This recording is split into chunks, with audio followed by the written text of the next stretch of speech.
Olá, estimados irmãos, vamos em nome do nosso amado Salvador Jesus e com o auxílio do Santo e Bom Espírito dar continuidade aos estudos dessas maravilhosas lições. O título é Apreciando a Luz Celestial e nessa segunda-feira o segundo tópico traz para nós algumas ilustrações interessantes. Portanto, pergunta A: ao que Pedro se refere para nos despertar? Então vamos ver o que ele fala aqui. Provérbios, capítulo 26, versículo 11, é citado também por ele. Como o cão torna ao seu vômito, assim o tolo repete sua estultícia. É um provérbio muito conhecido. Nós sabemos que da mesma forma que aquele que não pensa bem, não raciocina, não quer usar a inteligência que Deus deu, nem a sabedoria dada por Deus, a pessoa faz uma asneira e volta a repetir essa tal asneira que ele faz. Portanto, assim é. Mas o apóstolo Pedro traz para nós também na sua segunda carta, na sua segunda epístola, capítulo 2, o versículo 20 a 22. Diz assim: porquanto, se depois de terem escapado das corrupções do mundo, pelo conhecimento do Senhor e Salvador Jesus Cristo, forem outras vezes envolvidos nelas e vencidos, tornou-se-lhe o último estado pior do que o primeiro. Porque melhor lhe fora não conhecerem o caminho da justiça, do que conhecendo-o, desviarem-se do santo mandamento que lhes foi dado. Deste modo, sobreveio-lhes o que por um verdadeiro provérbio se diz: o cão voltou ao seu próprio vômito e a porca lavada ao espojadouro de lama. Então cita aqui o apóstolo Pedro o provérbio de Salomão. Então vemos aqui, o texto é bem claro, é bem direto. Quando se há luz, se há conhecimento, a pessoa aprende as coisas sagradas, ela tem o dever, tem a obrigação de, pela graça de Cristo, passar a cumprir os requisitos que aprendeu, que é melhor para o ser humano. Aquele que sabe fazer o bem não faz, comete pecado. Portanto, está bem claro aqui o fato de nós conhecermos o que é melhor, recusamos a fazer, então estamos no estado pior do que se não conhecesse a verdade. Então tudo que traz para nós, todo o conhecimento que nós passamos a ter, ele imputa uma certa responsabilidade. Diz o Pensamento e Testemunho para a Igreja, volume 1, página 287, diz assim: o mundo está amadurecendo para a destruição. Deus pode suportar os pecados só mais um pouco. Eles devem beber até a borra do cálice de sua ira, sem mistura de misericórdia. Aqui nós vemos que chegou ao ponto, em tempos passados, que Deus também destruiu o mundo através de um dilúvio. E já está quase na iminência de acontecer a destruição também, só que agora sabemos que é com fogo. Segunda leitura. Logo se saberá quem está do lado do Senhor, ou seja, quem não se envergonhará de Jesus. Aqueles que não têm coragem moral de assumir a sua posição conscienciosamente diante dos incrédulos, de deixar as modas do mundo e de imitar a vida altruísta de Cristo, na verdade têm vergonha dele e não amam seu exemplo. Então temos aqui bem claro, traz para nós bem diretamente: nós conhecemos as coisas sagradas, temos o dever de agir, falar e estar de acordo com aquilo que nós conhecemos. Se nós não fazemos isso, estamos com vergonha do mundo, ou com vergonha de fazer, ou seja o que for, de certa forma podemos estar aurolando junto para a destruição eterna. Pergunta B. Da mesma forma como Cristo nos adverte contra o fracasso em manter uma conexão humilde e dependente com Ele, da mesma forma como Cristo nos adverte contra o fracasso em manter uma conexão humilde e dependente com Ele. Ou seja, nós temos toda a orientação, nós temos tudo o que precisa para manter uma comunhão com Deus e com Jesus. E quando fracassamos nisso, qual é a advertência que Ele dá para nós? Lucas 11, 24 a 26 diz: quando o espírito imundo tem saído do homem, anda por lugares secos buscando repouso, e não o achando diz: tornarei para minha casa de onde saí. E chegando acha varrida e adornada. Então vai e leva consigo outros 7 espíritos piores do que ele, e entrando habitam ali. e o último estado desse homem é pior do que o primeiro. Então aqui faz também uma alegoria ao fato da pessoa, às vezes, ir buscar águas erradas, ir buscar coisas que, né, e acaba ele, bem no fundo, ele até vê, mas não quer. E ele pensa assim, quer saber?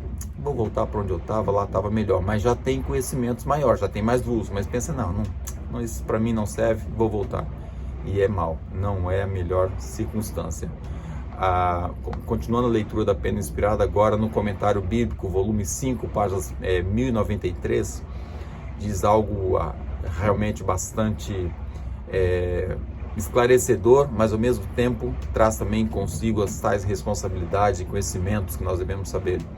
Diz: a casa adornada representa a hipocrisia. Cristo é quem expulsa Satanás, mas ele retorna com a esperança de encontrar entrada. Ao chegar, encontra a casa limpa, varrida e adornada. Ou seja, cheio de hipocrisia, é o que está escrito lá no início do texto. Só a justiça própria permanece ali. Então vai e leva consigo outros 7 espíritos piores do que ele, e entrando habitam ali, e são os últimos atos desse homem piores do que o primeiro. A justiça própria é uma maldição, um embelezamento humano que Satanás usa para a própria glória. Aqueles que adornam a alma elogiando-se e bajulando-se estão preparando o caminho para os outros 7 espíritos mais perversos do que o primeiro. Ao receberem a verdade, essas almas se enganam. Elas estão construindo sobre um fundamento de justiça própria. As preces das congregações podem ser oferecidas a Deus com uma série de cerimônias, mas se forem feitas com base na justiça própria, elas não honram a Deus.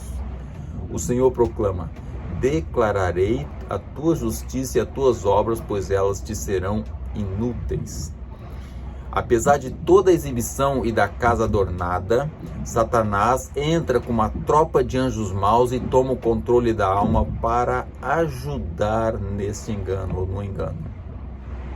O apóstolo escreve: se depois de ter escapado das corrupções do mundo pelo conhecimento do Senhor e Salvador Jesus Cristo, forem outra vez envolvidos nelas e vencidos, tornou-se-lhe o último estado pior do que o primeiro, porque melhor lhes fora se não conhecerem o caminho da justiça, do que, conhecendo-o, desviarem-se do santo mandamento que lhes foi dado.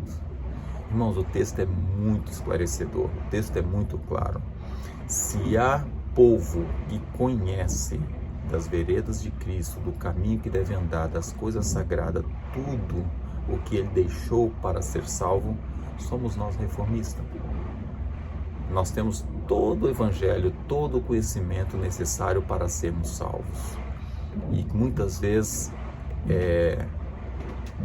através de egocentrismo, através do orgulho, através de situações muito precárias, através de situações onde a pessoa se magoa com elementos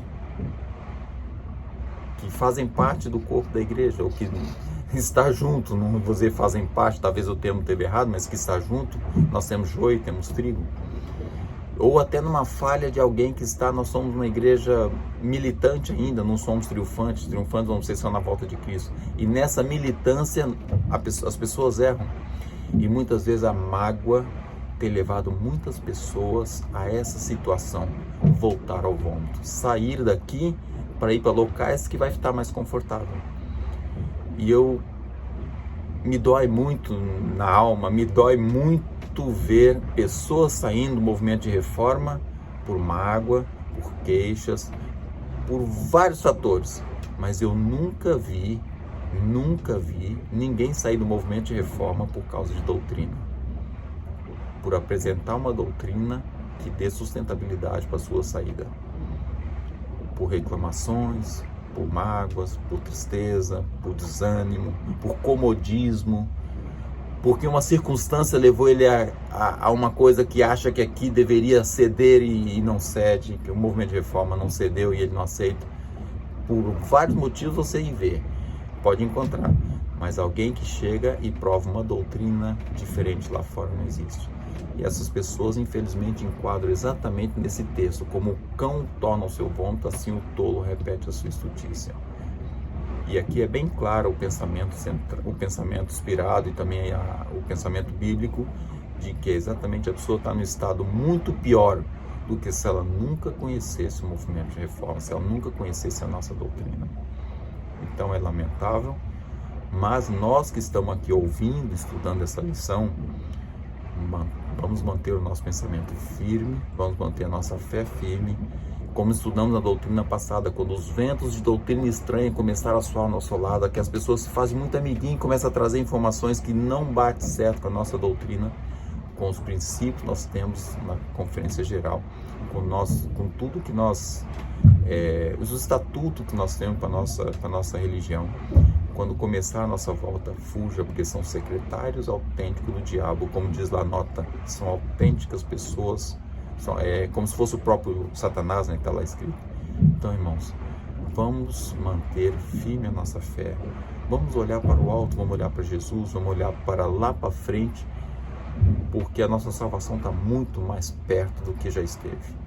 Nós olhamos as notícias em volta durante o mundo, nós vemos a circunstância que o mundo está borbulhando, a decadência moral, tudo o que acontecia na época do dilúvio, casamento, dá-se em casamentos, divórcio, novo casamento, as pessoas tentam dar sustentabilidade para um divórcio, tentam dar sustentabilidade para um novo relacionamento.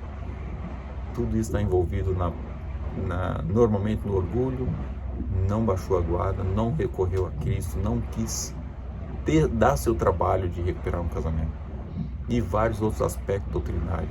Então, irmãos, vamos orar por todos que precisam, que estão em circunstâncias complicadas. Entrega teu caminho ao Senhor, confia nele, seja humilde. Não interessa a circunstância, haja com humildade e peça ajuda ao céu, o céu vai trazer ajuda para você. E essas ilustrações que essa segunda nota trouxe para nós, esse pensamento de hoje, é algo muito solene e que está acontecendo ao seu redor. Se você olhar, quantas pessoas, amigas, queridas, pessoas que dói o coração saber que estão se desviando, que estão se embrenhando por caminhos errôneos, estão voltando, feio termo, né, ao vômito. Vamos orar por essas pessoas, vamos admoestá-los, nunca acusar as pessoas, nunca ter raiva das pessoas, que Jesus sempre odiou o pecado, mas nunca o pecador. Vamos amar essas pessoas, vamos dar carinho, vamos dar atenção, vamos tentar recuperá-las. Mas quem está em pé, cuide para que não caia. Que Deus nos abençoe, nos ajude para que possamos realmente lembrar da necessidade de estar atento às coisas sagradas, atento à religião correta, às doutrinas, aos princípios, às veredas antigas. E dessa forma possamos nos preparar para dentro em breve, quando Jesus vier, ouvir, né? Vinde benditos, meu Pai, possuir por herança o reino que estava preparado desde a fundação do mundo. Esse é o meu sincero desejo para mim e todos nesse dia. Amém.